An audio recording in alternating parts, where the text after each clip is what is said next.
Medieval depiction of fireworks festival. It wouldn't look like anything special if there weren't a couple of curious activities going on at this festival. For example, this installation, which seems to produce some sort of light, but it's not linear as it is with the properly depicted fireworks, or the also very well depicted torches or smoke from gunfire, all of which are depicted with light spreading in a linear manner. The strange devices emit light in the same way as a Tesla coil does. Also, it would be very hard to explain what the chaps around are doing if we continue to believe that the known sources of light known to man at that time would be candles, simple torches, fireworks, things like that. What these two are doing doesn't seem to be much different from this modern Tesla coil entertainment.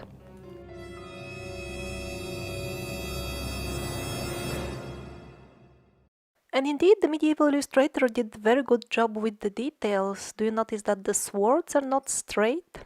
They are flame swords. In the various lands of Europe, similar names would be given. Flambert, Flammert, Flammenschwert, Flamberger. All of the names obviously pointing towards their main quality. They would make flame. And not just any flame, not like the flame of the fireworks or like the normal light which goes in straight rays, but exactly Tesla coil style flame. They are manufactured till date again for entertainment.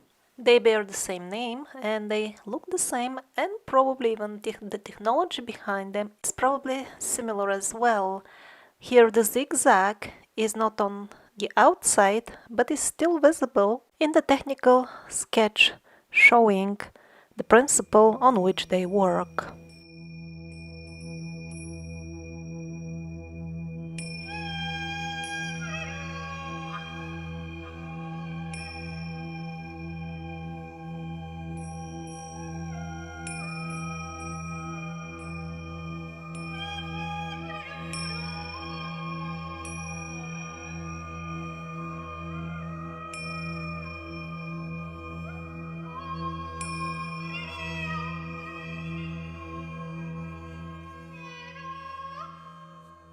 So this thing was found a couple of years ago in Kosovo, the Balkans area of Eastern Europe.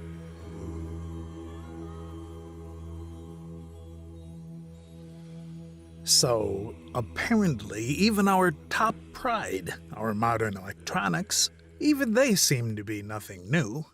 Nothing really only modern, that is. If we believe the modern geology, that all this stone was formed millions of years ago, which is probably not true. Here is one of the proofs. There are countless others as well. But the thing is that the thing has got a wheeled plug.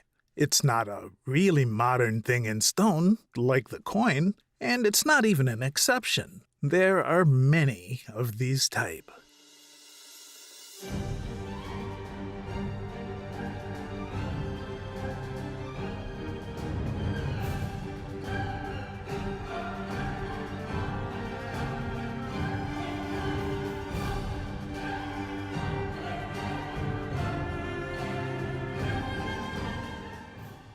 And although in this case their very small and precise size is the only surprise, here in Siberia they were even made with nanotechnology. And again, a lot or maybe even everything of what I've shown you so far does not belong to some lost, wiped out civilization. It turns out we knew a lot about electricity even a few hundred years ago. And not just a lot, in some respects even more than a common person on the street would know nowadays. And the modern man is somewhat like this creature which has zero interest into inquiring into the science which stands behind the building of his home, or at least the metal part of his home. It has decided to limit its existence as far as the straw goes. In the same way, the modern man will sometimes walk into a church, and this will hang above his head, but it will never strike him that it not only looks like some sort of a scientific model, but it also could have been used as a technical device with some very practical application.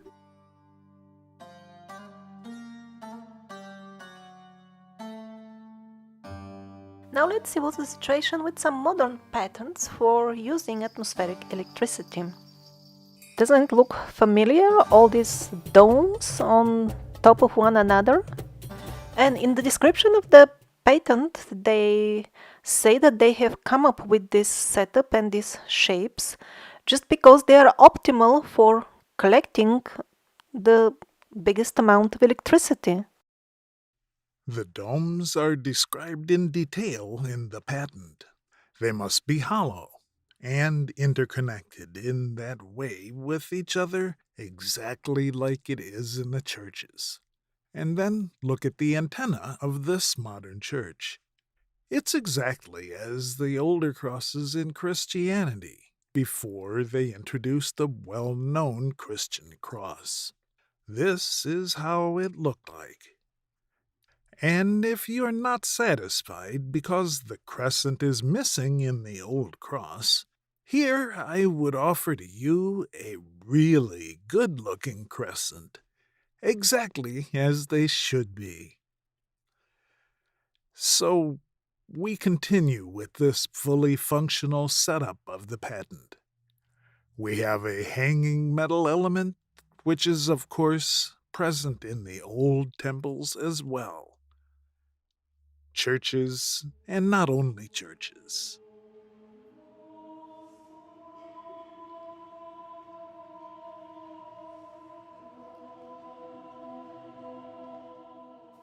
So, what else do we need to have our setup complete? Metal floor. And here are some old churches where the metal floor is still preserved. And before getting into what were they powering with this electricity, let's see the things from broader perspective and not get limited to one single patent.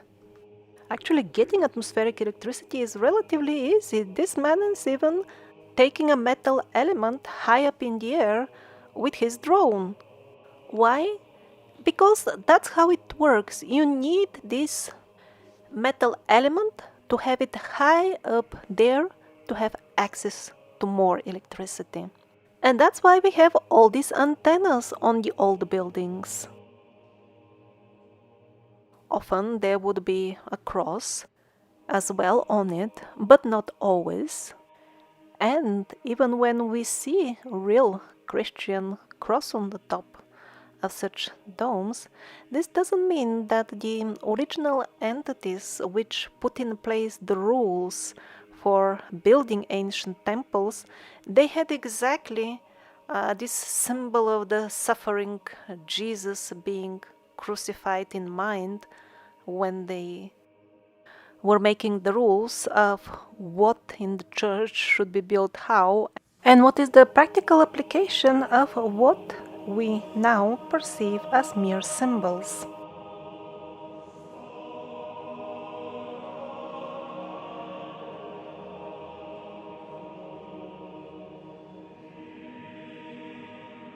So let's see again the sketch of one of the patents for modern atmospheric electricity power station.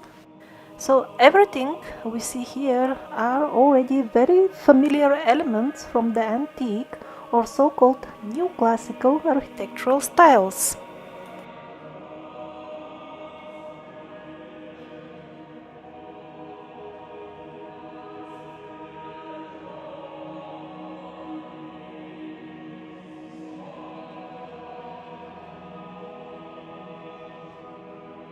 These are contemporary historic illustrations, and also some installations have survived till date.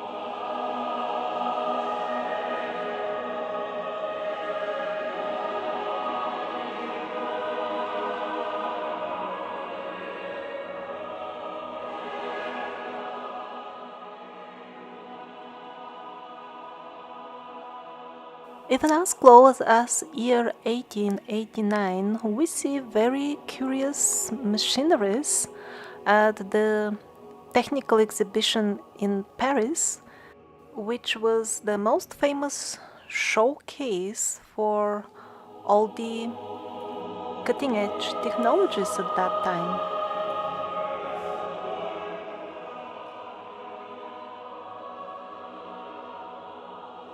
And all these miniature domes would be displayed in the technical department.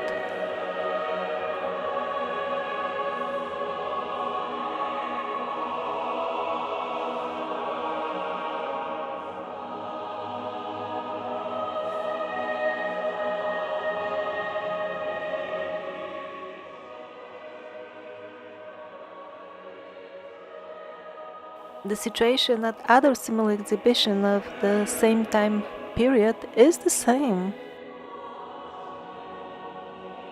Were these functional installations for collecting and using atmospheric electricity, or were they just cargo cult, imitating without understanding? This, for example, looks like some sort of cargo cult to me, still carrying the antenna. What once has been a functional antenna is probably now just a kind of a religious symbol. The first and most important thing that we have to do if we want to start understanding the ancient advanced technologies is to first of all abandon the deeply rooted concept that we need a very sophisticated device to get high-tech results.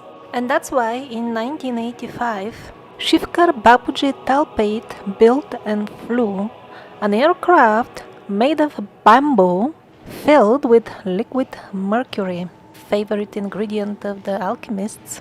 And yet the Shippepedia tells us that it was the Wright brothers 8 years later who successfully flew the first heavier than air powered aircraft.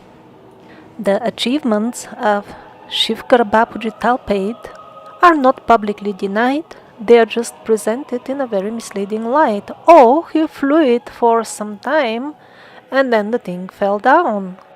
The airplane of Shivkar Bapuji Talpate was something like this. This was made actually for the Bollywood movie about him. So they're distracting our attention with the fact that it didn't fly long. So what, the Wright brothers, they went all the way to Saturn and came back with their aircraft?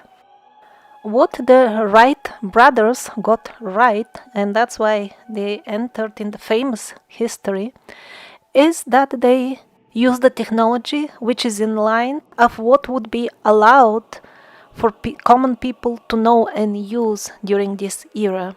What Talpate was making was based on the Vimanas, in modern words, UFOs, of the gods of the Vedic books, the principles behind which would be to elegantly and without pollution take the freely available all-around energies, while what modern man is allowed to do is to only have access of polluting and centrally controlled sources of energy for the purpose of total enslavement by the use of artificial intelligence in the form of computer networks, which of course are centrally regulated again, which networks fully control what kind of information the people have access to, along with the most practical aspects of life. For example, where can you go? Do you have access to certain countries or areas is determined by an electronic device which reads a card or other form of identification which you have to present. The various branches of this centrally operated and regulated network also determine if you have the power to buy anything, if your credit or debit cards will function. When they really want to restrict somebody, they disable all that and he cannot buy anything. He cannot rent a car to go anywhere or fuel his own or call anybody on the phone. The simple bamboo and mercury manned aircraft of Shivkar Bapuji Tilpate would have been an option to become independent of this centrally managed by artificial intelligence system, and that's why most people have never heard about it, and that's why this branch of technology is not allowed in the civil sector. Its application is only allowed in the non-civil sector. We look for new energy, but energy is around us everywhere, all the time. But most time we waste them. Until recently we find this can be a very important effect. Materials and beam material. When they become physically contact, there's a charge transfer. If they are separated by a gap, there's a voltage generated. And this occurs for almost any materials we know today. We are in the School of Material Science Engineering, Georgia Tech. We have invented a new energy technology. I believe they're going to change the world we live in the near future. When we first invented this, the output was just 3 volts. Today, our best can be 10,000 volts. Mechanical energy is everywhere, independent of weather, independent of day or night, independent of season. So anything you can think of, and we even think for big ocean wave, 31 terawatt energy can be harvested. That's twice of today's world energy consumption. It will not take too long, 5 years. 5 years? Even 50 will not be enough. Unless humanity collectively decides to leave this parasitic paradigm in which the freely available mechanic energy is not allowed for personal use.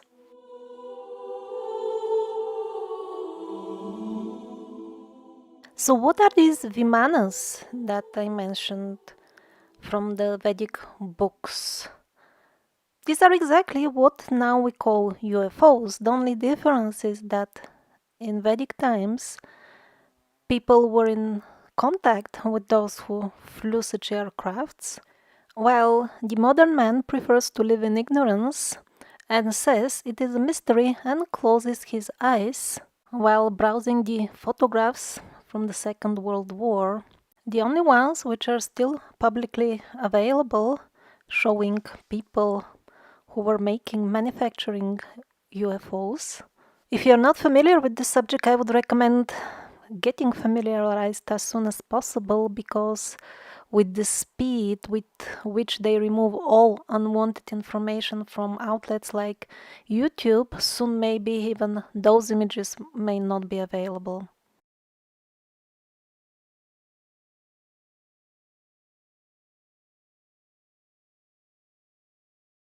So where did they get the technical specifications for manufacturing UFOs during the Second World War? Again, from Vedic sources, this is one of the people who were employed in translating for them and making the Vedic concepts understandable, because Sanskrit is very difficult to translate. And interestingly enough, surprisingly or maybe not surprisingly, if you search for the word Vimana in his official, quite long biography on Shiplepedia, the search results are 0. All these intricate, endless carvings at the Vedic temples, actually they contain many Vimanas, but for a foreigner they might be somewhat hard to identify because they somewhat resemble small houses or some sort of decorative pavilions. Here we've got a couple of UFOs parked just like that in a broad daylight. Many of the pyramidal or dome-shaped towers or domes of the Vedic temples are actually entire huge Vimanas. It's not just my personal interpretation, this is what people were carving, depicting the god. It moves around with its UFO, its aircraft, and that's why it is the thing that you would expect to be carved in a temple, the abode of the Lord. Here, a Vimana in the blue skies, it's flying. It looks like a castle. So many books are included in the Vedic literature as such. And of course, there are so many mentions of Vimanas, but one of them stands out, and that's Vimanika Shastra. Although it has been dictated in trance some merely 100 years ago, those who wrote it down claim that the ancient rishis were simply dictating through them a very old text. Well, as people say, seeing is believing. The photographs of functional UFOs that we have from the Second World War, well, they're exactly like Rukmi Vimana, one of the models described in Vimanika Shastra. And by the way, something of very similar shape made a crash landing in Pennsylvania, Kecksburg, on December 9th, 1965.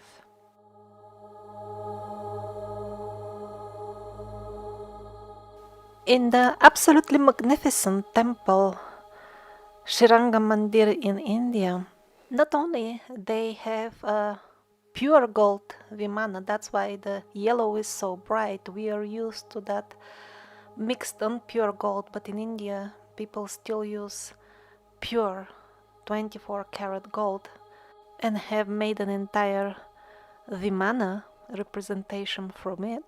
But apparently, according to reports of local people, while they were digging in the area, they found an old, genuine old, and still functioning Vimana, some 10 feet tall, in the underground chambers of the temple.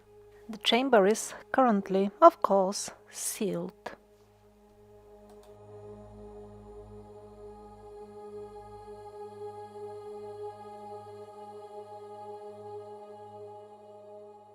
And for those who prefer a type of electricity which is nearer to our modern way of making it, that's also there in the Vedic scriptures. In Agastya Samhita, that's a very old compilation. A very practical and simple setup is described with enough details so that everybody can build, and many thousands in India have tested it and it worked. It's as simple as the famous Baghdad batteries, of which I'm sure everybody has heard. And in addition, the sage Agastya talks about a chain of hundreds of them. So these people, they knew what they were doing.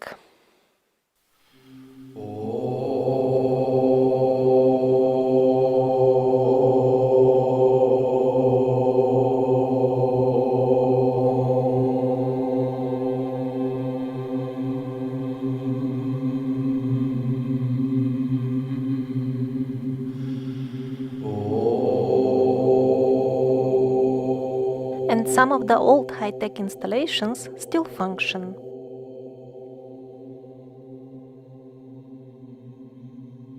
It is not by chance that in the Tirumala Venkateshwara temple in India, in Tirupati, they strictly monitor and don't allow any type of luggage inside so that nobody gets a chance to bring in any electronic device. Of course, cell phones and cameras are absolutely prohibited as well. And not just in the temple itself, the entire area seemed to affect electronic devices, and common people are not given a chance to study what is this all about. Like, for example, at this Stargate, through which an incarnation of the Supreme Lord once entered our world, one is not allowed at all with or without luggage. It is just locked up because when the era of the electronic gadgets started, people started noticing that they behave erratically at the place. For example, a person with a pacemaker just passed out when this was still opened and he visited the spot. And as usual, the attention of the common people is distracted in this way. It's typical, this is how Wikipedia describes the Stargate. Ironically enough, Wikipedia tells the actual truth, but most people will not understand it, and they did not intend it to be the truth when they wrote it. The thing is that anyway, everything that is natural, including nature and earth, is actually supernatural.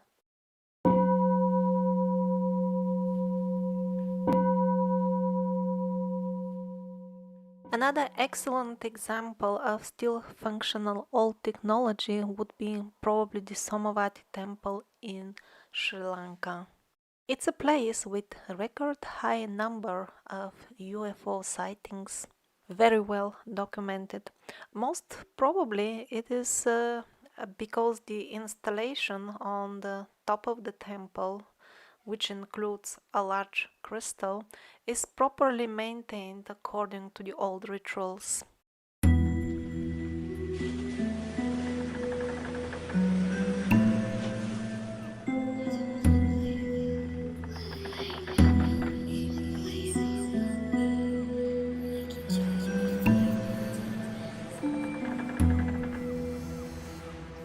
Pneumatic trains. It sounds so futuristic, so high tech.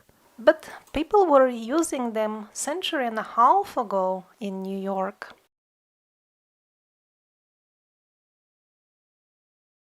It was fully functional, it operated for some time, and people traveled in style.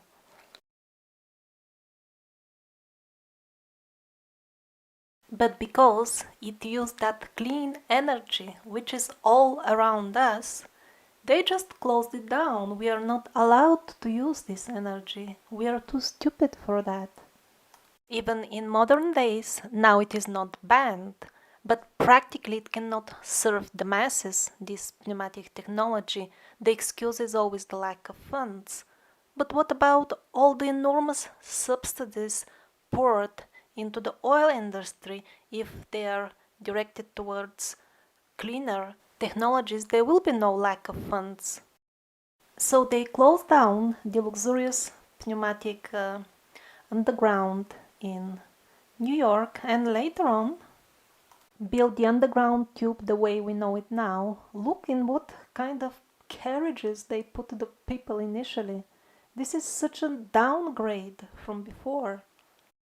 In London, it wasn't that luxurious as New York because they managed to stop the project at even earlier stage, but it was there as well.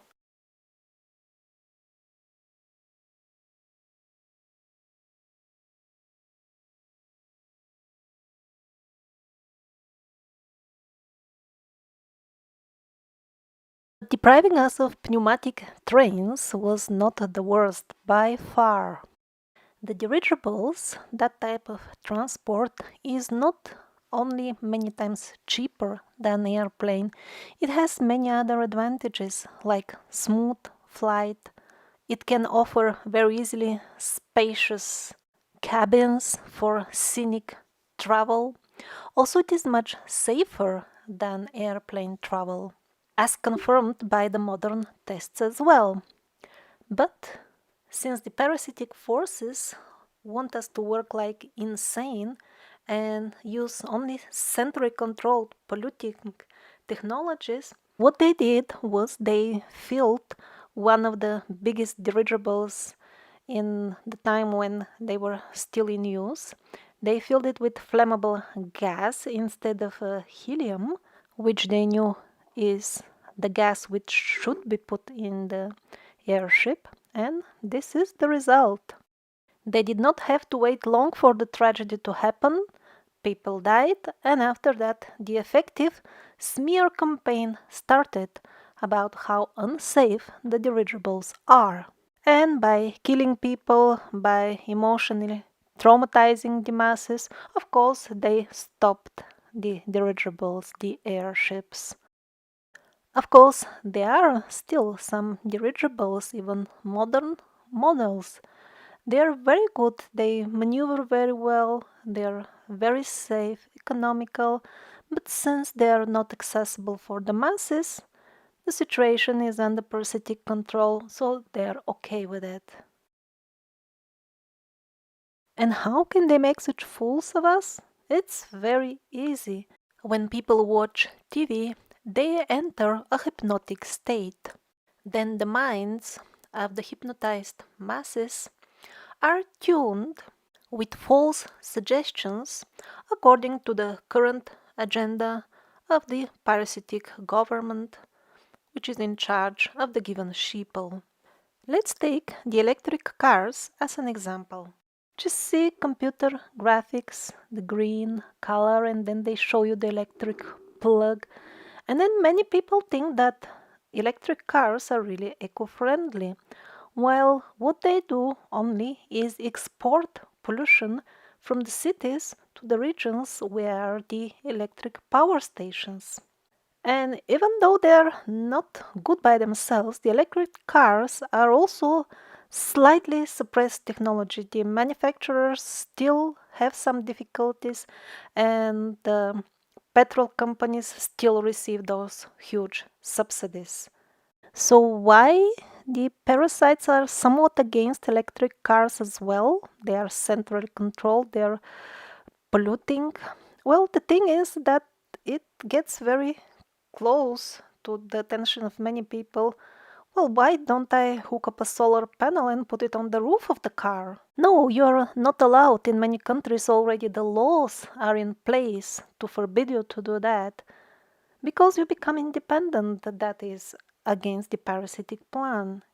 And many people raise these questions in forums and other places. And then we read these answers.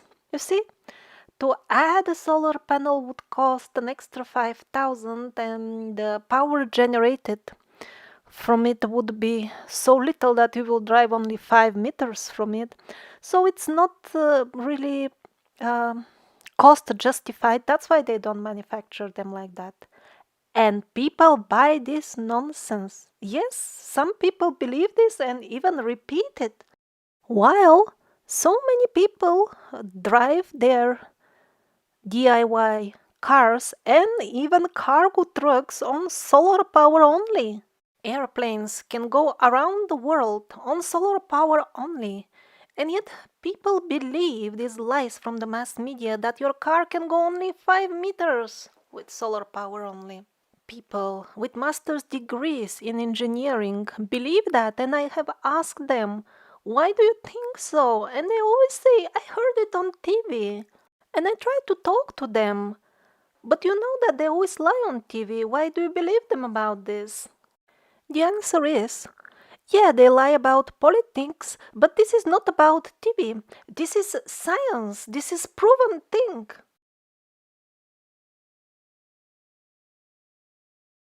Not to even mention how many people have demonstrated again and again functioning models of cars powered by water.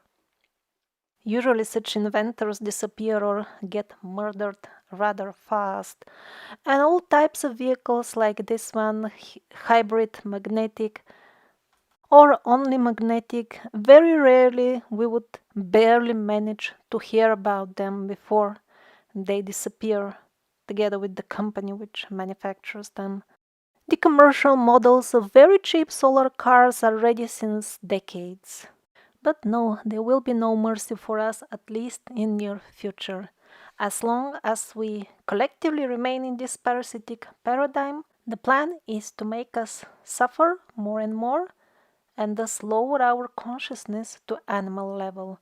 That's why we have this artificially engineered financial crisis and many other things, like, for example, the lab made terrible diseases which they try to spread all the time.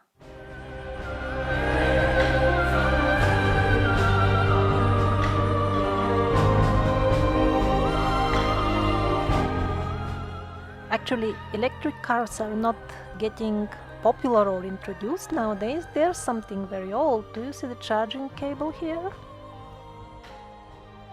This one is from Detroit and Paris, New York. Most of the taxis were electrical. That's in the beginning of the 20th century. But one particular point I found like mind-blowing from this old catalog for electric cars, Babcock Electrics. So here you can make yourself familiar with the company and then various models along with their prices. 2,200, 3,200, 4,000. And the surprise is towards the end of this catalog. I can barely believe it, but I'm showing you what it actually says. 1,244-mile tour on a single battery. That's 2,000 kilometers. It's even shown on the map. There is no like confusion with the decimal figures or something. I mean, the modern electric cars have a range of 100 to 200 kilometers per charge. Is this some sort of different type of mile? Or am I confused about something? Bright future, it says. For whom? I'm sure the parasites are laughing at us, rolling from laughter, falling from the chair when they see how easily we buy such shallow lies. Years ago I was in England and they banned with law many branches of natural medicine on the grounds that one lady felt side effects, mild side effects from a kidney medicine, and that was it. She was fine in a few days. There were no consequences. But on these grounds, they made this legislation and the people bought it. Entire branches of the natural medicine were banned because of that lady who felt slight side effects.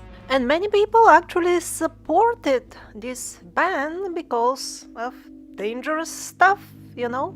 When we are so stupid, which God will have mercy on us?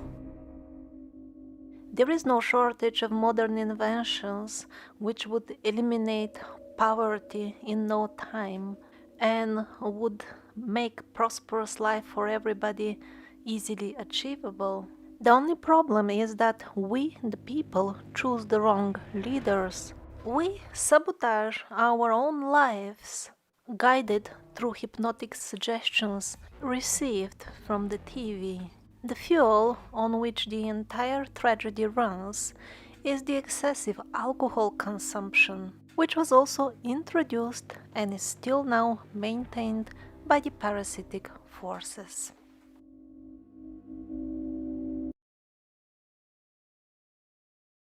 Here the trams are also very interesting. They don't have these things on the top like the usual trams.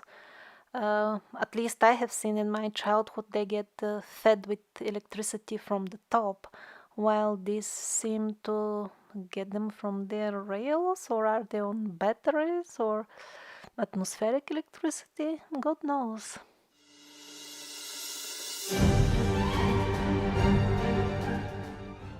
Some men add fins to their cars without having any special calculations from qualified engineers and so on, and managed to save up to 25% fuel after installing such fins.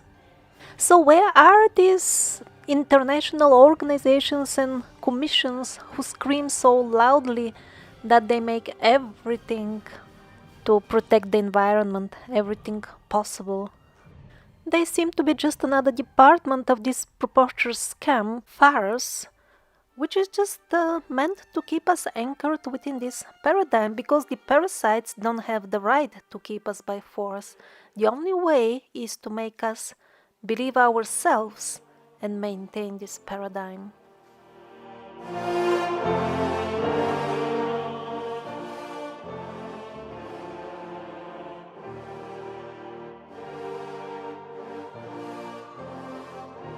Here, this man made a solar car himself. He cannot drive it at places.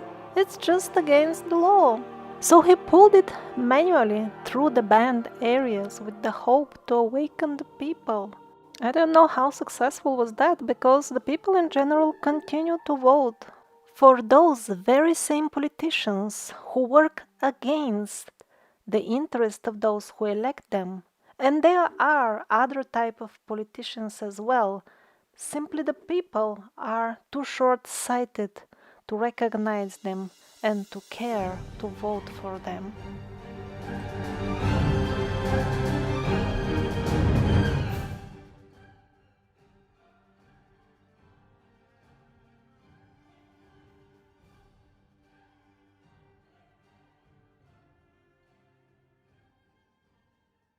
When they were fabricating the official history, it was difficult to always remove all details, and here and there something from the truth was left, and one of them is the history of rockets in medieval times. They appear in the historic records that are available for us all of a sudden in the 17th century without any prior evolution at all, in a ready-made form, and moreover in a historic time when the need of developing them was not yet there. The rockets of Alexander Zasyatko that were made few centuries ago would fly 6 kilometers away, and he was not the only one. In England at the same time they would fly for almost 3 kilometers.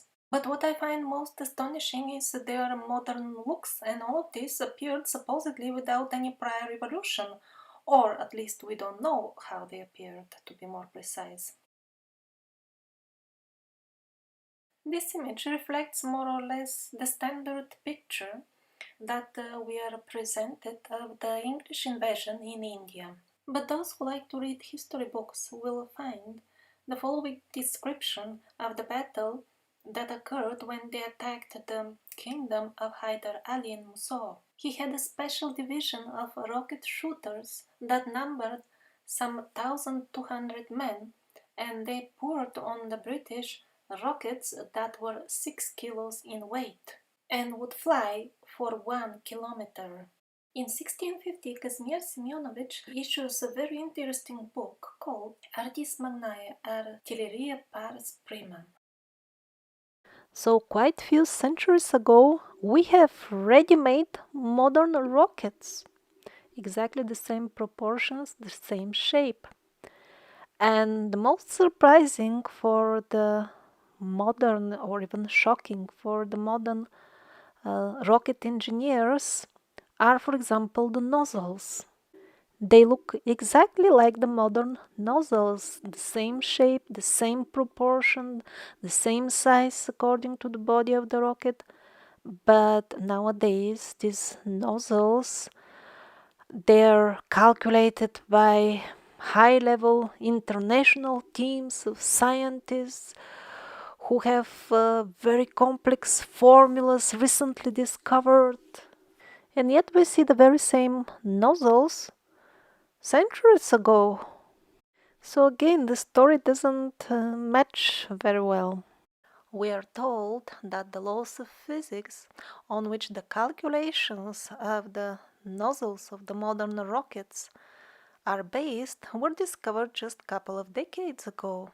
Then how did they know what kind of nozzles to put centuries ago? Not to mention even that Kazimir Semyonovich says that these are not rockets invented in his time. This is older stuff that he is just writing about. People knew about these nozzles and designs and aerodynamic shape even long before he compiled his book. This is a medieval image. He is holding a modern rocket.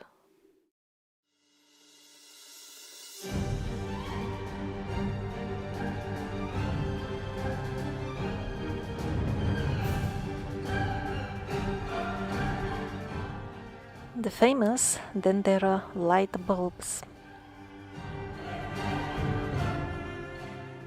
And also all these types of buildings were always told they were places of worship based on their looks and the inscriptions found in them.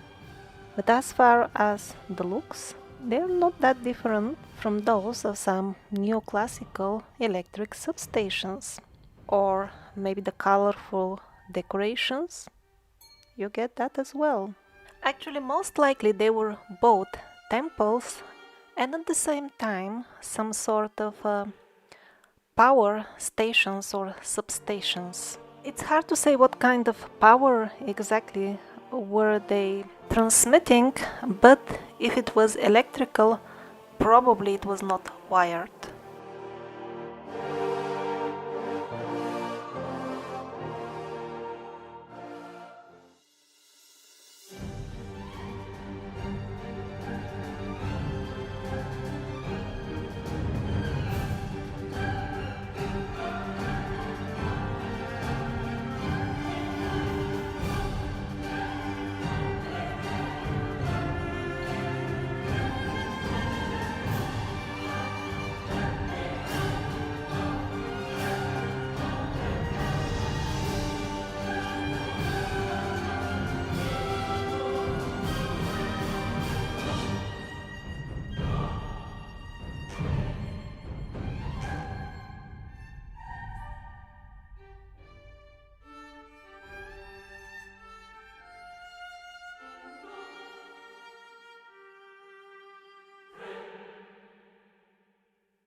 The upper parts of this magnificent temple in India, the Ramappa temple, are made of autoclaved aerated concrete, which according to the Penguinian history was invented in the 20th century. And yet this is a historic temple, officially dating to the 11th century.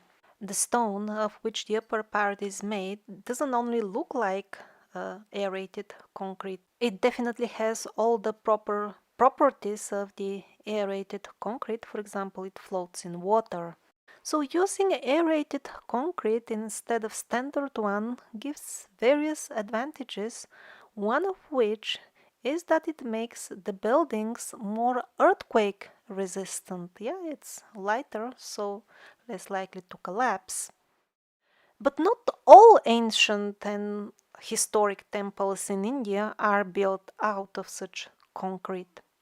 The use of this material is not very common. Why did they decide to use it exactly at this location and only in the upper part of the mandir?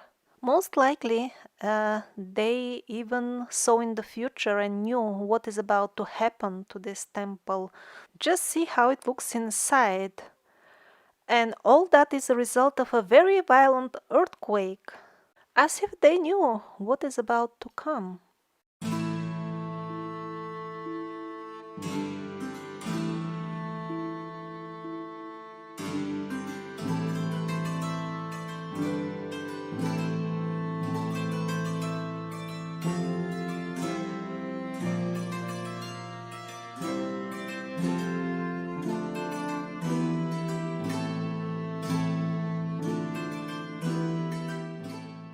The historic accounts of ever-burning lights, lights which don't get extinguished by wind or rain, are quite few.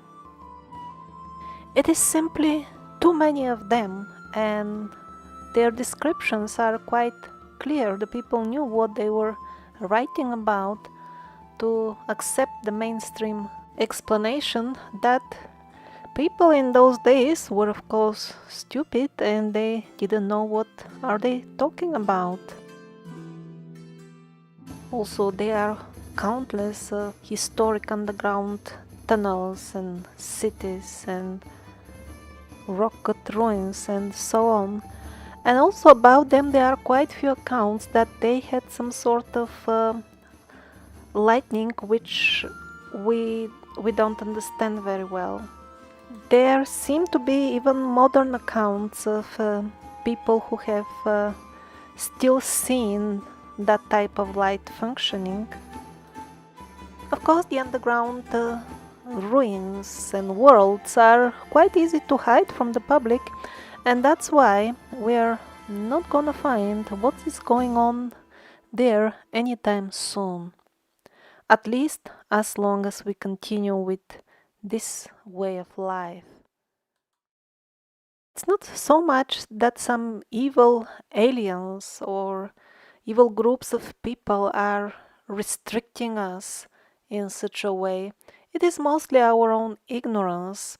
For example, let's return to those magical swords, the medieval magic weapons, literally, because a lot of what they did was also due to the spells which they would usually put in them. So how did the spells work exactly will be probably a subject of another series of videos, maybe even longer than the entire Survivors. But let's take even a basic thing. Before the warriors would go to fight, before a battle, they would always recharge their weapons by sticking them in the ground. And that wasn't some sort of superstitious ritual, but something very practical. Those who are aware of the benefits of what we now call earthing will immediately understand that the technology that these fighters were using for charging their weapon is not much different than the technology we use now to recharge our mobile phones. But this was a common knowledge back then. Even common people knew how to connect to Earth and channel power directly, while what percentage of the modern population actually uses earthing or understands well how it works? I guess less than one.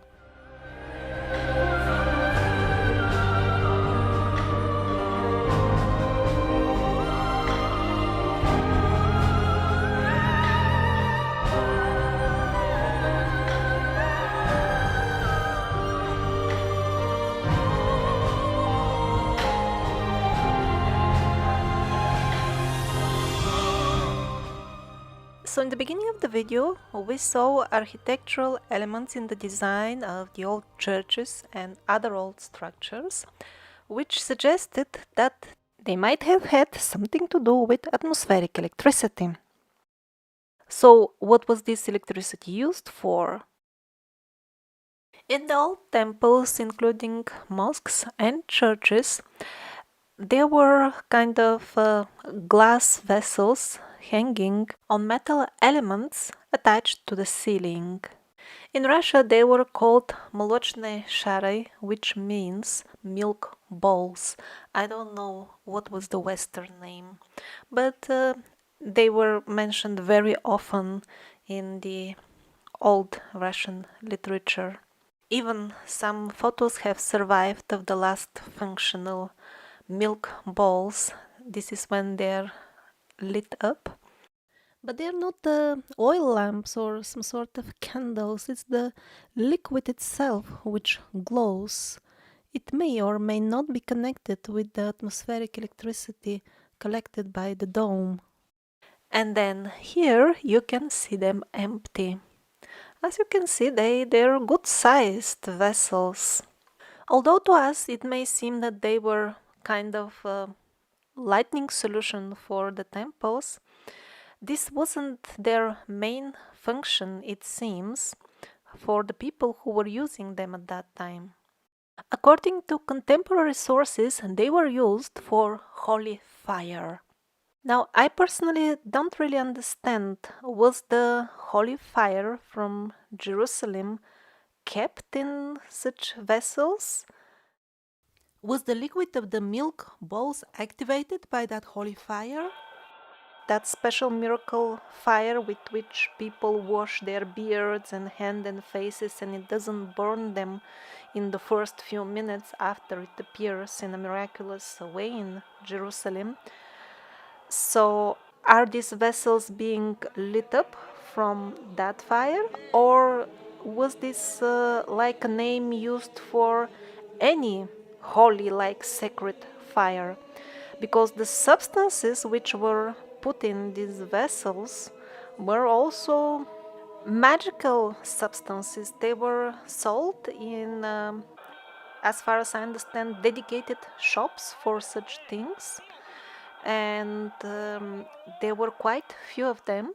But subsequently, with the church reforms, and as the church was getting more and more divorced from its original mission to expand people's consciousness, they also gradually removed or maybe even banned these holy fire vessels, the original function of which, besides lightning, was apparently also to awaken like telepathic abilities, increase intuition, and in general widen the spectrum of perceivable reality around us. So, as the churches and the temples were turning more and more into a tool of narrowing our consciousness, of course, such simple devices were being replaced, or maybe they made it gradual, maybe they were just diluting the substances which were put in the jars, adding colorants, all kinds of poisons and stuff, and they wouldn't work anymore. Electricity was used a lot in the past. Those who have invested interest in hiding the true history from us can very easily hide its usage simply because it didn't always involve this excessive wiring as it does nowadays. So the artifacts are not there, at least the artifacts that we would expect to find. For example, this is a very interesting video. Two chaps, one of them runs through the other 1 million volts. Don't try this at home, they know what they're doing. They did it safely, that's why they survived it.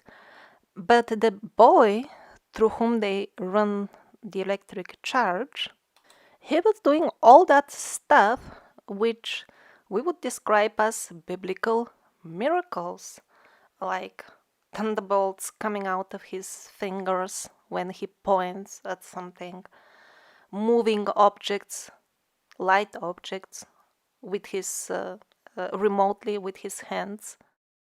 In other words, the usage of electricity in deep antiquity remains mysterious for us. First of all, because the hardware involved was probably quite different, and mainly because its applications were quite different. People were using it for different things, they had different interests in life, they were more aware of the multidimensional nature of their own selves. The spectrum of the reality was much wider for them, and that's why when the limited modern man tries to comprehend or understand what was going on, he will usually hit a wall.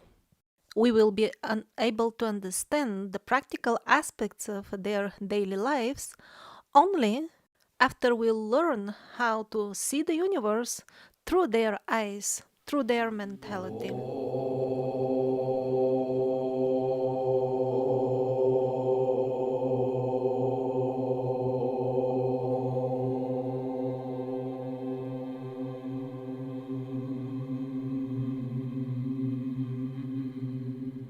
And by the way, in that video, his hair moves. It's very funny. It's not like the hair of the Medusa women from the International Space Station, which they spray with hair fix, and that's why it stays fixed in the same position through the entire pathetic hoax show.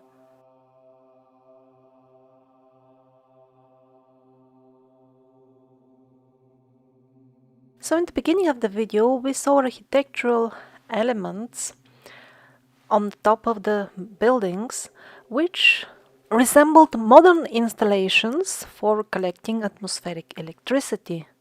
But resembling and having functional installations are completely different things. So some of these buildings are pretty recent, were the people as close as a couple of 100 years ago using atmospheric electricity in their homes? Or were they just imitating ancient things without understanding their essence? And if it was just an imitation, then were the ancient prototypes functional then?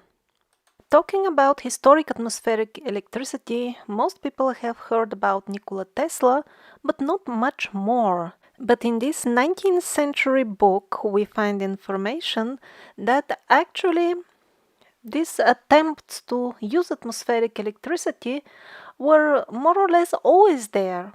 Chapter 10 of Basics of Meteorology and Climatology. The chapter gives an overview of the attempts to make use of the atmospheric electricity during the 18th and 19th centuries. Various setups were tested, including metal rods put at high places, and even kites and balloons. I really like this illustration from this book. Every house has got its own balloon feeding it with electricity. But most of all, I like this illustration. It is exactly in the chapter dealing with atmospheric electricity, and it illustrates in particular at what height it can be harvested most conveniently. Here they specifically explain how high churches can reach different layers of the atmosphere and how much atmospheric electricity can be collected at those levels. How many of the modern people are aware about this stuff? Not necessarily in relation to churches. What about the building in which they live in? And not only about the atmospheric electricity potential of that building, what about the electric wiring in the building itself that affects directly the health of the residents inside the building? Recently, I published a video based on this book dating to the very same period. Although I published it as a fiction video, many elements from the description of the journeys of the soul from one body to another seem to be not that much fictional after all, because in the last few decades we have this new, at least for us, new scientific tool of the past life regressions, which is nothing else but an old, revived shamanic tool with which we can recover verifiable information of what happens to the souls after and before they inhabit their current body. And a lot of the details that are new for us, because they come from this very recent source, they are already in this trilogy, which contains the description of the other planets, or if you prefer, planes of existence. And even without going into details from this book, the very fact that it is all about the reincarnational path of the souls, and it is written by Christians for Christians, according to some sources, it was even used as a textbook in a Royal Army for Christian officers in a Christian government. This by itself makes me wonder, what was the Christianity like 200 years ago? It is not a secret that the early Christians had this doctrine of the reincarnation. It was part of their belief. And as the original teachings were gradually distorted and corrupted, reincarnation was given less and less attention, and at the end it got completely rejected. Certain divisions, subdivisions of Christianity remained true to these teachings of the reincarnation up to the 18th century. That was the information I had before. But now with this 19th century book, we don't find just mere hints. The very process of the reincarnation is the basis of everything that is happening. I'm giving this example with the reincarnation just to show once again that even a couple of 100 years ago, people knew much more than we think about many areas of life. Here are some robots even.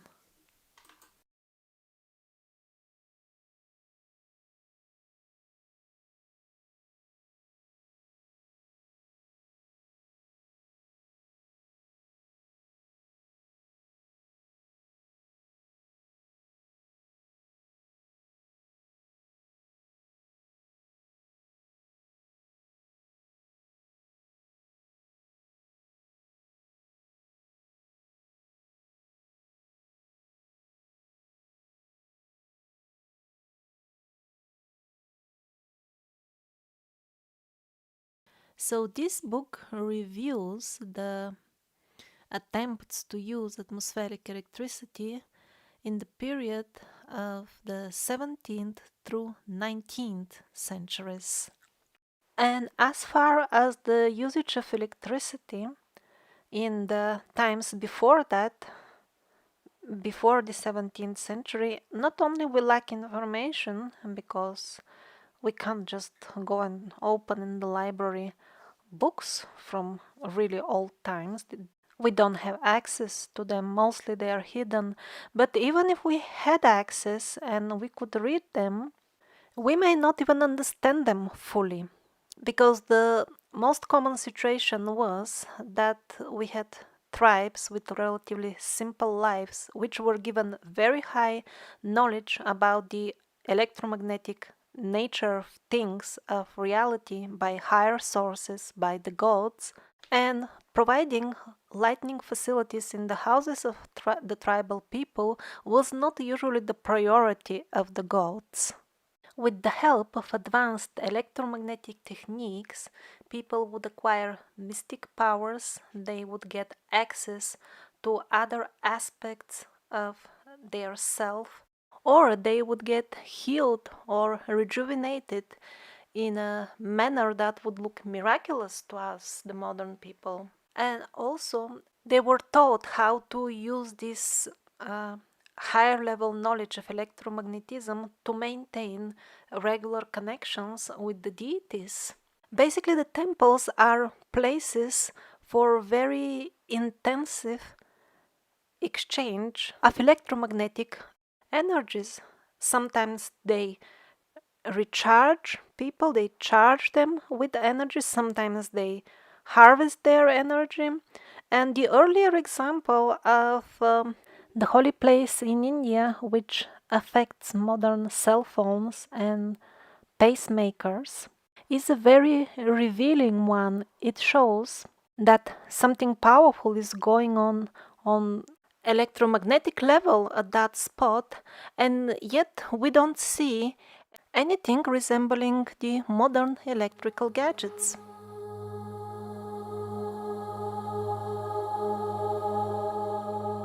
Now, do you see the figures of the three monks?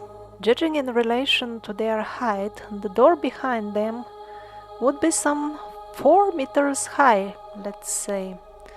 That's a quite good size for a door. At least for us, but not for those who built the original door, which was closed at some point to make the 4-meter door. The original one must be at least 8-9 meters. That's the height of a 3-4 storied building, just the door itself.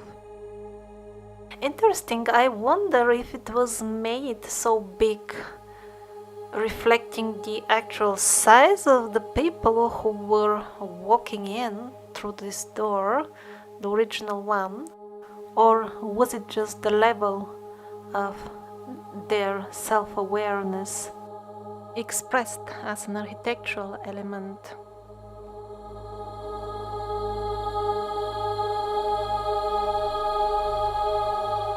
Maybe some 1,000 years ago, the destiny of humanity took a turn.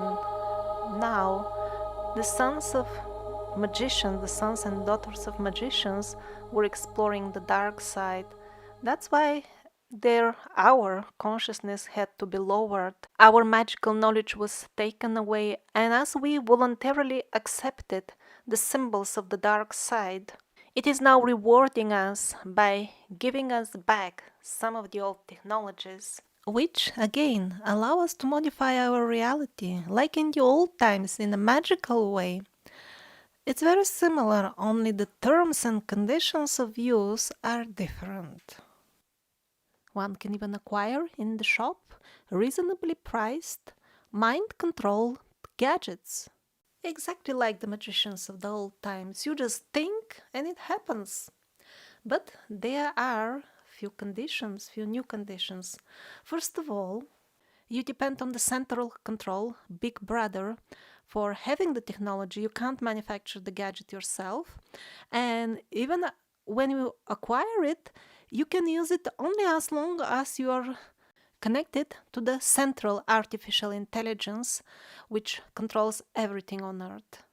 You will have to report to this central artificial intelligence. It can be, for example, in the form of a required internet connection, or by registration. You have to submit your credit card details.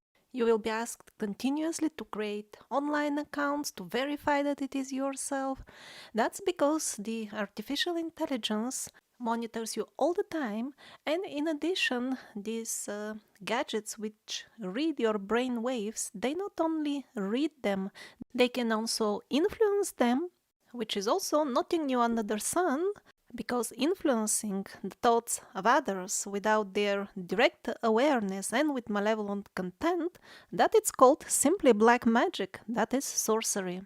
And they always make it look like as if this is some sort of new invention that has never been seen before, while they're just reviving the old techniques, selling us back what they stole from us centuries ago. The price that we have to pay is the most valuable thing for them, our psychic energy. It has nothing to do with money. It is only the small pawns on the bottom who are after money, those who execute the plan on the ground, those who pull the strings on the top. They print money, they can manufacture billions for themselves, and they do it just with few computer clicks. They cannot be after money. They are after something else. And the gullible people gladly pay the price. For example, if you search for divine in the Google brainwashing machine, this is what comes up. This is how our psyche has been distorted beyond recognition about what is good and beautiful and desirable. And as we curse ourselves with our own thought forms when we call for the angels, this is who will come, and they will do whatever they consider angelic.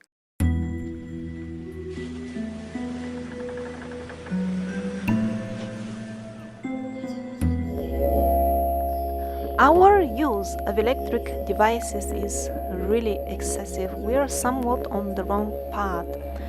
In the past, when people were wiser, a lot was carried out, a lot of these tasks, they had sound solutions for them. Modern tests on what used to be called magic spells show definite results in, for example, delivering certain messages to plants, restructuring water, moving objects. It has been shown again and again, sound can have also profound healing effects.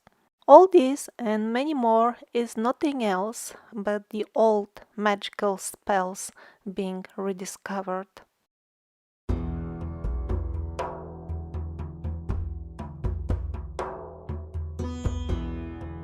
So Nikola Tesla was not discovering something new as such. He was simply consciously or unconsciously bringing back the old knowledge. Of course, he was a mystic himself. Tesla style installation was recently set up in US, but of course it has nothing to do with attempting to benefit the lives of the people who have financed all this with their taxpayers' money. What to speak of the benefits of this installation? They didn't even see the need to tell even the local people in the town what are they building.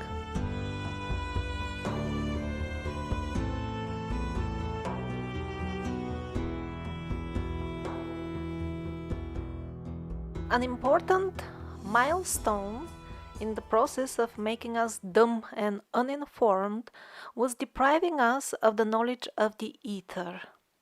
In school, we are being shown an incomplete periodic table of the chemical elements as made by Mendeleev. He himself studied and to some extent understood the ether and placed it first in his original table. This is his book, Chemical Understanding of the World's Ether. But as he died, they edited his works and published them under his name, and of course they changed the periodic table. And then when modern scientists observe various phenomena related to the ether, they're forced by the paradigm in which they are artificially placed to search other names for them. They put them in different categories even when they don't belong there, or make up some fantasy categories like black holes, antimatter, black matter, orange matter, green matter, mystery, unexplained, and so on and so forth.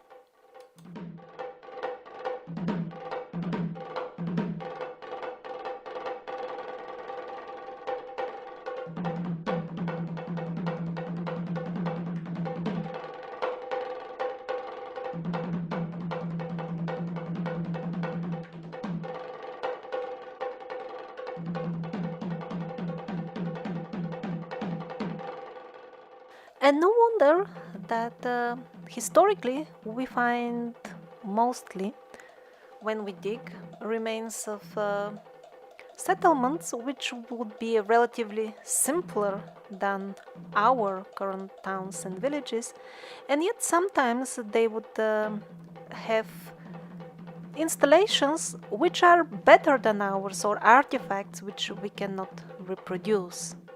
And the reason for that is very simple and obvious from all historic sources.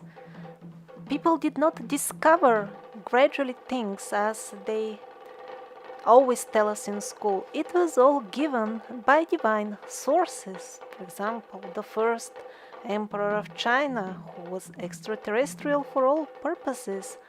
Or in the church there is even an expression, God the geometer. And not only geometry, the angels were the givers of all knowledge of all sciences. And that's how it was. And the medical science is a perfect illustration for this. Not only we read in the old books about very complex procedures like open heart surgeries just with herbal anesthetics, we also find the traces of that in complex brain surgeries, trepanation. If the people of those times were indeed as ignorant as the penguins assure us, they must have been dying from these holes that they were making in their heads. But they didn't, because the modern autopsies, they actually see that in many cases the people died from completely different reasons, and the bone, their skulls, had healed successfully before that. Another example is the Vedic system of medicine called Ayurveda, given to the people by the divine being Dhanvantari. But not according to the penguins. They want us to believe that the people discovered all those very complex formulas for the Ayurvedic medicines themselves. I mean, look at the contents of a given Ayurvedic medicine. Most likely you will see 20 or 30 ingredients which grow in areas far away from each other, or maybe not always grow but get collected or found. And their proportion is very complex and very precise. This could not have been tested over time. Simply there couldn't have been that much population with the given sickness. And if you don't get the percentages right in the combination, it won't work, it won't heal. And there are hundreds of such Ayurvedic preparations. Even if we forget their number, even for a single one, how would you know which 30 ingredients you would collect from substances that come from very far away from each other regions?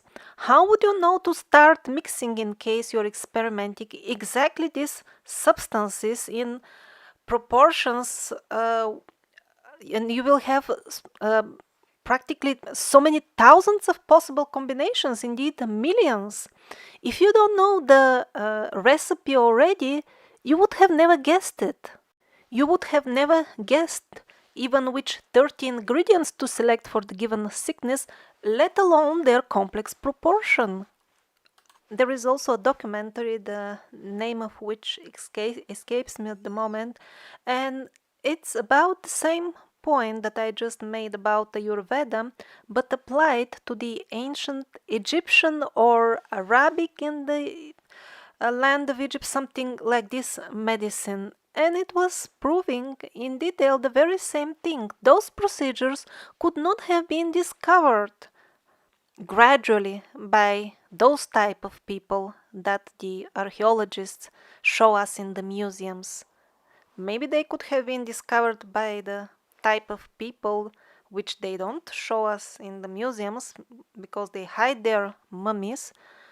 But as far as simple people using trial and error method, no way to find all those medical secrets that they knew. And sometimes modern men also stumble upon or rediscover by chance, maybe by chance, the ancient healing methods again. This remarkable man, Wim Hof, rediscovered what the ancient yogis have been doing for thousands of years. Using very simple breathing techniques, he made his body so resilient to external influences that he is able kind of order his body to remain healthy even in very adverse conditions. The penguins subjected the poor Wim Hof to various tests, even to the point of injecting him with viruses. But he simply ordered his body to eliminate the viruses, and it did. The psychic surgeries, which are still sometimes carried out in the Philippines, in Africa, and mostly currently in South America, also seem to be a revived ancient method of healing.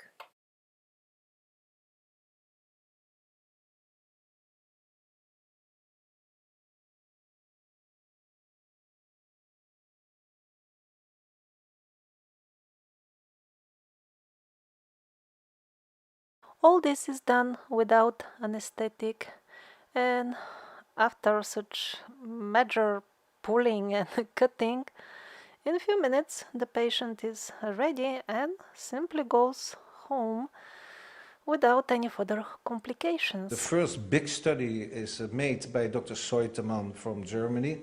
She was studying 1,200 patients for 1 year after they were cured in the Philippines. And they found a percentage of 19% of positive healing. 19 or 90? 90. 90. If there are results, so there can be trickery. Important for me were the results. So I was collecting results from the whole world, and I didn't find 90%, but it was very nearby. And I was selecting very difficult patients with an infaust prognosis from the official medical staff. So it was normally cancers with metastasis. And so I found that it was a really surprising results of this type of...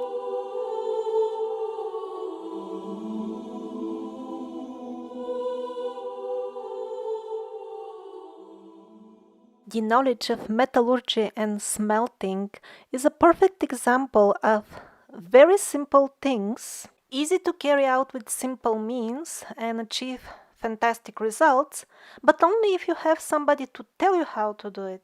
Smelting, they are telling us, began 9,000 years ago. But how come this is a chemical reaction? Oh, it was easy, the penguins say. You just throw colorful rocks, means ore, in the bonfire. And that is so ridiculous that even some of the penguins themselves don't believe it.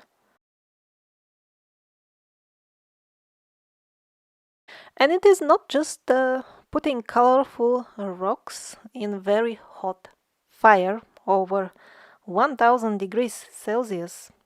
That is not your ordinary bonfire. You need to make special arrangements to reach such high temperatures. And you wouldn't do it unless you knew what you're doing. But one of the important things is that there is a very specific range. It's not just by achieving very hot temperature. You have to keep it within a range. If you don't, your colorful rocks are not gonna turn into pure metal. They're gonna turn into waste. And at the same time, usually for smelting, you need catalysts for the reactions, even for the very simple recipes that they had in the very beginning. Yes, that can be obtained from simple materials, like special types of bones ground and prepared in a special manner. But how would you know to put that in that cooking pot with the colorful rocks? So for simple men to discover smelting by chance is out of question. And yet the penguins want us to believe that not only they did it, but they did it independently at many spots all over the globe. Well, the chances of that would be very difficult to calculate, but on the top of everything, the penguins assure us that not only it was independently discovered at different centers all over the globe, but it all happened simultaneously. So, the medical knowledge, the knowledge of smelting, are just small examples. All in all sciences and all knowledge were not discovered gradually by the primitive man, they were given by angels and the keepers of the time.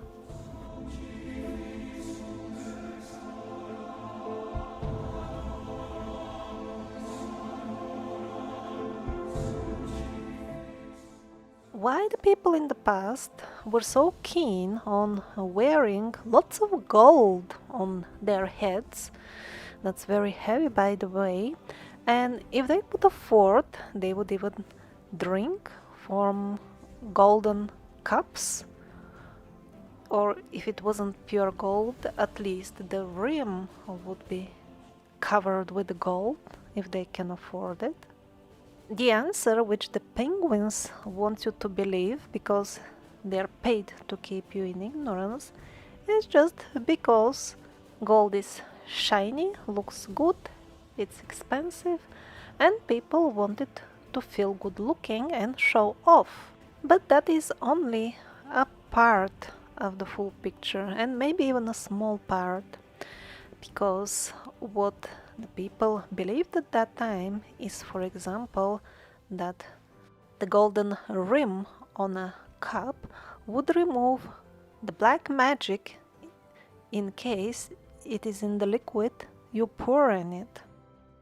And surprisingly, or maybe I should say not surprisingly at all, in the modern days we discover that shielding materials made of precious metals are most effective against harmful vibrations, like for example the waves of the wireless internet or the radiations emitted by our cell phones, which are very well known for making people sick.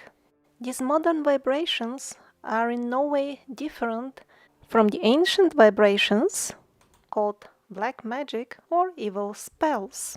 Obviously, the golden crowns of the rulers provided similar protection. The king wanted to be able to think for himself. He wore a golden crown as a shield to be sure that no third party is tampering with his thoughts and his decisions. For example, these are modern devices which facilitate hijacking of the decision-taking process of the common people, of the masses. In the past, it could have been done with spells, without the help of devices, or a combination of the two. It doesn't matter what exactly is the medium, the result is always a malevolent frequency, which could be neutralized partially or completely by mesh of precious metals. The rich and abundant embroidery of gold and silver on the garments of the clergy is in no way different from the modern silver fiber shield fabric. Their original purpose in older times would have been protection from malevolent wavelengths and also protection from the radiation from the various devices gifted by the gods and angels to the people of the earth. The holy men of the past, who were really mediums between the angels and the humankind, they were the operators of such devices, and that's why they needed appropriate shielding clothing for the type of work they were doing. On what grounds should we consider those people more backwards than us, while the majority of modern men are not even aware that certain vibrations or even sounds which are outside of the spectrum which we normally hear, they can actually reprogram our psyche and brains and practically implant foreign thoughts in our consciousness? What to speak of doing anything against that? How many people are even aware this is going on? Even the so-called gold sometimes we occasionally wear is not really gold. 9 carat is more or less only 1/3 gold.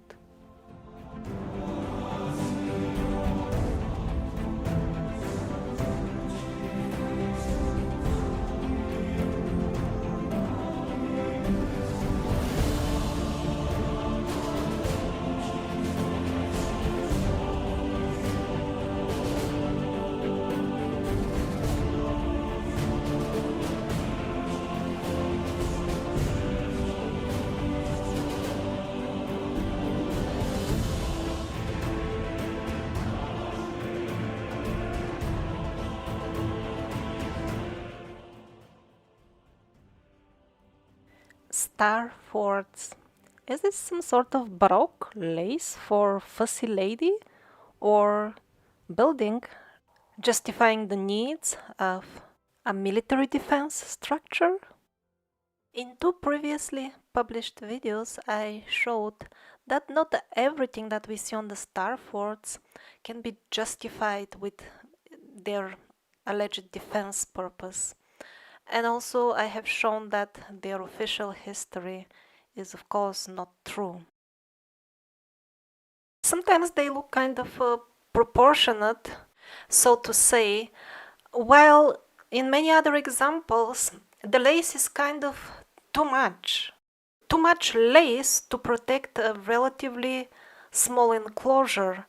Also that enclosure wouldn't be enough to house all the soldiers which would be expected according to the mainstream version to shoot at the enemy, aided by these special angles of the star forts. Let's take Tilbury Fort in London as an example. The English heritage is telling me that Tilbury Fort defended London from Tudor times until the Second World War even. How could this tiny small thing defend London? Probably its greatest achievement would be to defend its empty square in the middle. So the official story is that all these angles here were made so that the soldiers of the fort itself would hide behind them and shoot at the enemies, aided by these special angles of the star forts. The official story is that the angles will give an advantage of those who shoot from inside. Just look at these angles here. Do you think it will make any sense to send soldiers from inside all the way to those outposts? How would they even reach there? If they use the bridge or boat, they will become an easy prey and get shot before they even reach their destination. And even if they reach alive, how can this corner or this one provide any sort of protection to a soldier inside them? It is actually exactly the opposite. If an enemy has sieged this fort, if a soldier leaves the safety of the central core, even to reach those locations, he will be an easy prey. And even if he does reach, they will just corner him over there easily. He wouldn't be able to even run for his life in the fields. It's providing disadvantage rather than an advantage. Also, if the special angles of the walls were really providing an advantage when you shoot at the enemy, why did they make only half of a star fort here? Wouldn't they want also to shoot at their enemies, which would come with ships and boats as well? Or maybe their idea was to shoot at the boats from these small angles here, which are, by the way, so tiny and small that basically they provide no defense function at all. Also on this map of Spain we have normal star forts. Then we have star forts with what is maybe a cross, so that is still okay. But then some other crosses really look more like antennas, while others have even the Trishul of Shiva all the way in Granada, Spain.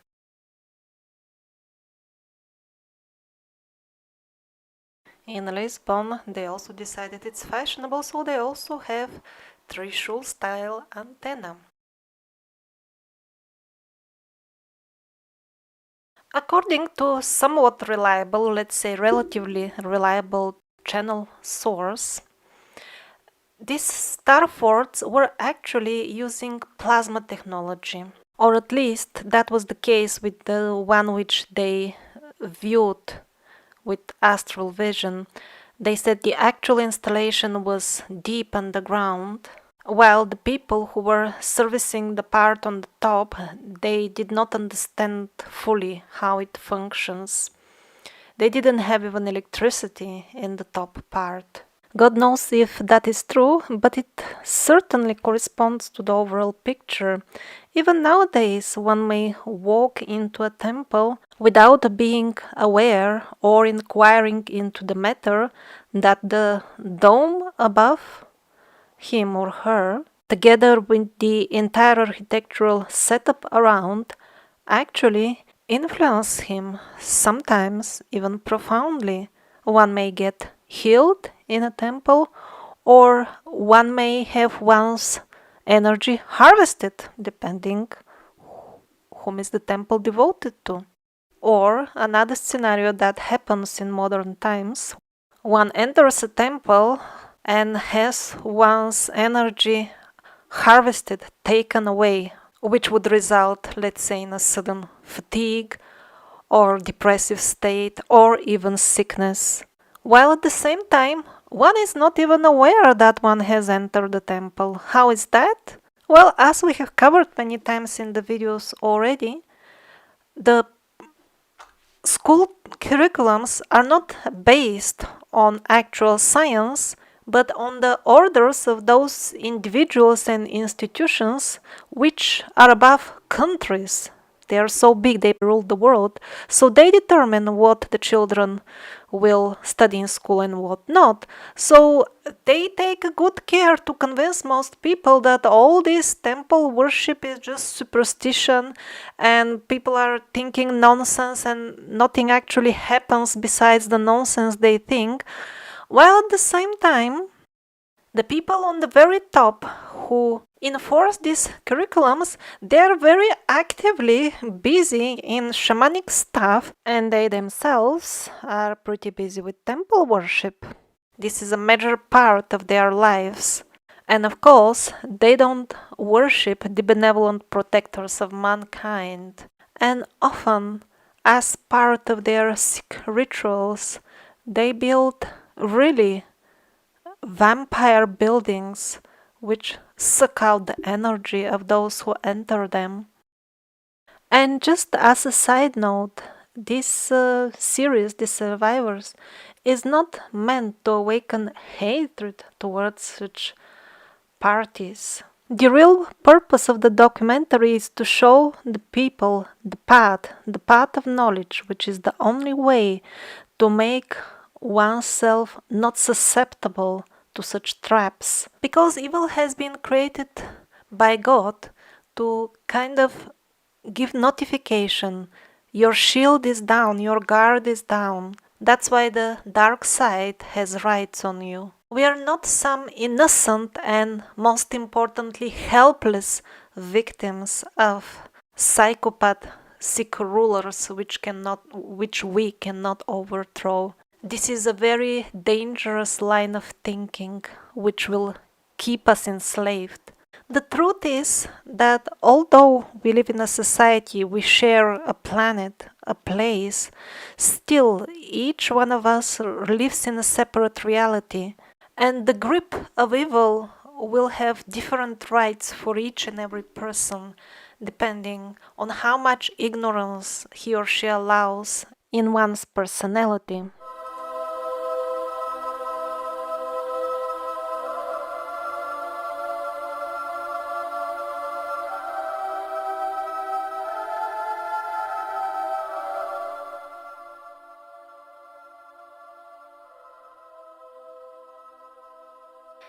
The people who wore top hats, the people who built the neoclassical cities during the last couple of centuries, the people who built huge dirigibles and pneumatic trains, they knew a little bit too much to be tolerated by those who were overtaking the world's rulership. They were becoming uncomfortable. The answer to all that was to bury them, their entire culture, under mud. Just see how much clay they have to remove, how deep are the railway tracks.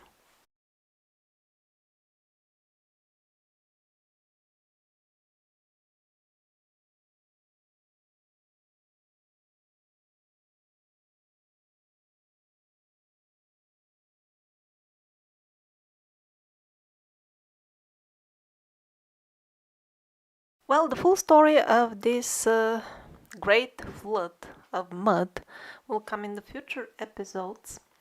But since this episode is about technology, I will just show a quick example of what happened with what was left from them buried under the mud. It will be about a character called John James Hughes, one of the richest men of his time, an Englishman.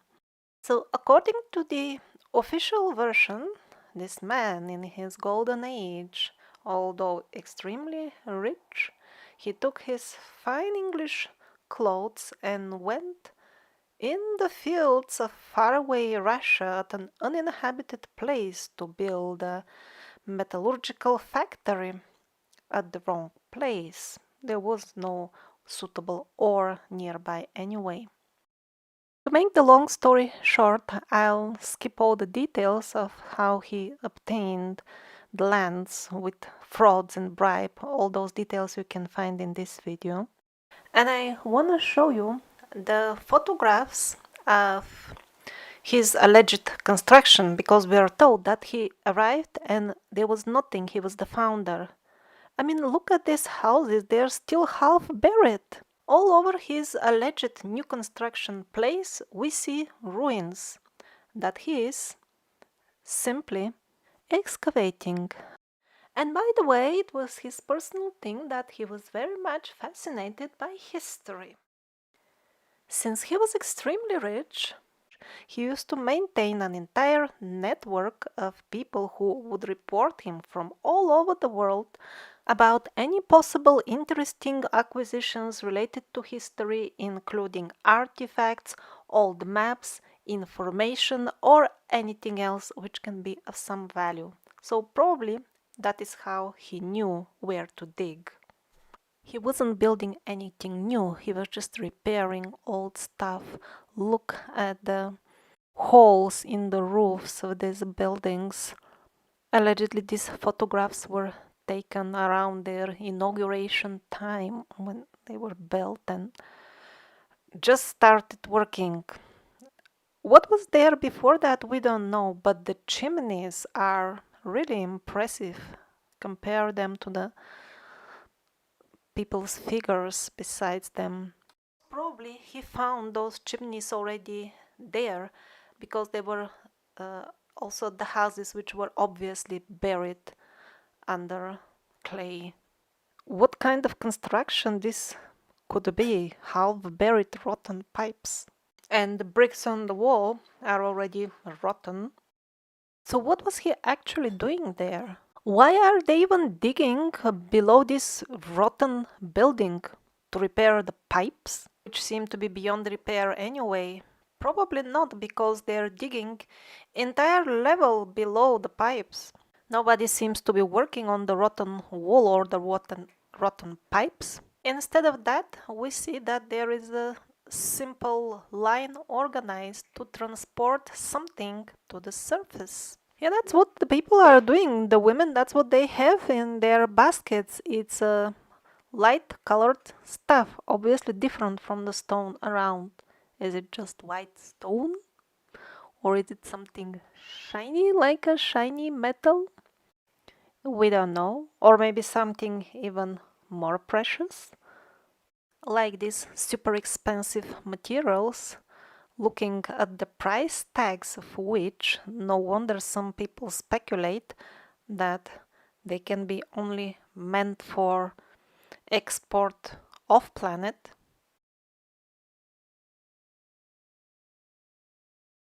So what exactly was being plundered under the pretext of building a factory? We don't know, but we know for sure what is the destiny of those who, like hungry vultures, fed on the corpse of the destroyed culture. John Hughes is now known as founder, as hero. Quite few monuments are built in his honor, coins are minted, postcards, etc.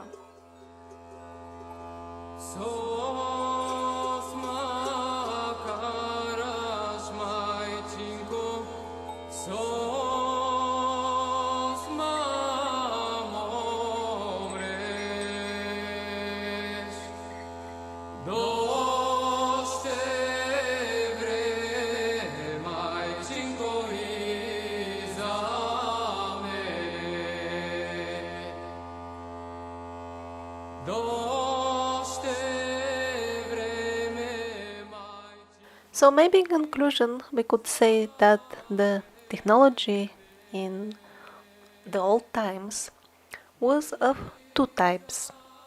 Type 1 would be devices or subtle structures which are far beyond our understanding. They would be used by the gods or angels themselves, or would be given as gifts to mortal men by those superior beings. An example of those would be the Brahmastras. That's how a superior type of weapons are called in the Vedic books. They would leave behind nuclear type devastation, which of course doesn't mean that they were exactly nuclear.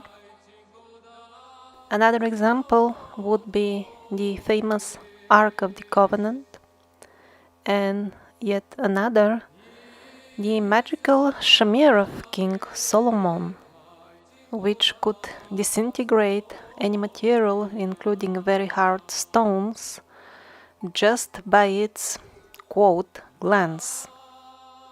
Judging by the various descriptions of this magical shamir, it could have been using some sort of technology similar to what now we call alpha radiation.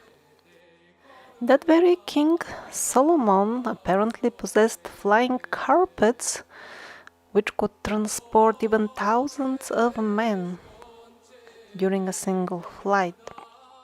There was a report that when Rurik went to Tibet, over there he heard legends about King Solomon, who has been visiting Tibet on his flying carpets. And the second group, the second type of advanced ancient technology would be usually very subtle forms of energy transformation, which could accomplish amazing things. And again, it would be taught by the angels to the simple tribal people. And since those higher beings were immensely more knowledgeable than ourselves about the laws of nature and everything else, they could suggest methods which are extremely simple and yet very, very effective.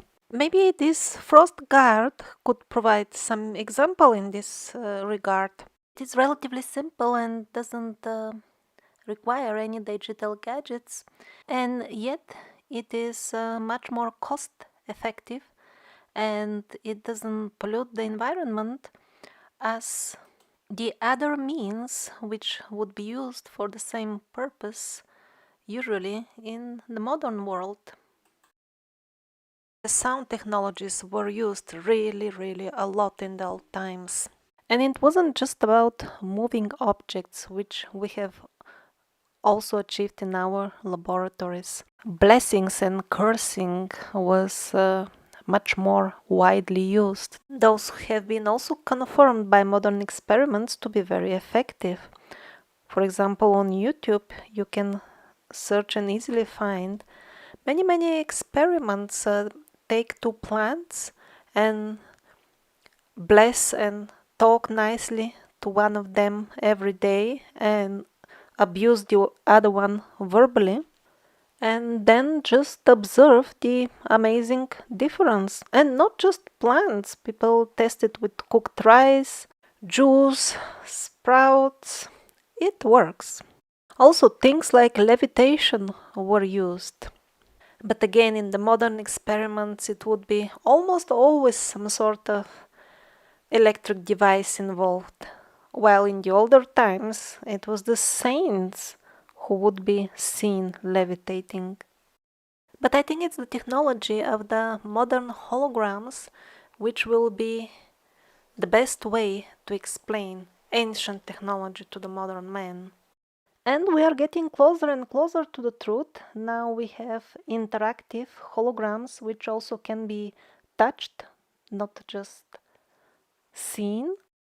They use plasma technology, and we are already making the initial steps of developing fully tangible physical holograms.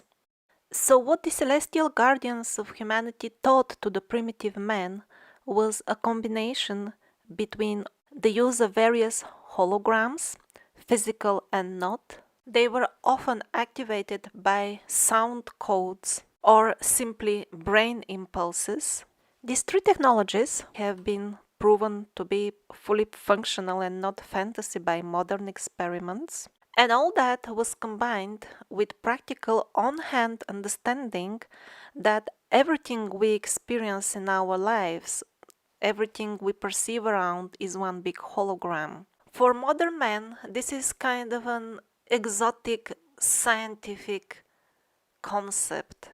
But since ancient men were already born with bodies geared up for subtle technologies, mainly thought and sound operated, and since they grew up in an environment where since children they were taught how to feel the life pulse of everything around. As a result of all this, they were far better tuned to these all pervasive patterns of the Creator God, which are responsible for manifesting everything which we perceive as reality. Add-on technologies were also used depending on the field of reality which they wanted to manipulate. For example, levitation, the power of crystals, the powers of the sacred plants. Magic was used on a day-to-day basis to accomplish pretty much everything we can imagine and much more. Modern children have their minds clogged up at very early age with tons of useless or even wrong information, which was not always the case in ancient times when the shamans would teach the really important stuff to the pupils about the nature and subdivisions of reality, which is absolutely holographic and can be adjusted for the purpose of having a happy life using holographic techniques and technologies. Some of these subdivisions are larger, they could be called planes of existence. Others are smaller, these are the clusters like bubbles of the personal realities of the countless living beings like me and you, which reside in these realities. Don't worry that at this point we can air, so to say, only dead, so to say, holographic images. It is just a question of time, and holograms will be combined with teleportation, which is also not a science fiction anymore. They have practically managed already to teleport successfully small particles. So take on one side the technology of the holograms, teleportation, and sound, aka magic spells, and combine them with understanding of the nature of karma and the way the various bubbles of personal realities interact between each other. And so you have arrived in the realm of magic, practical magic, the technology of the ancient people.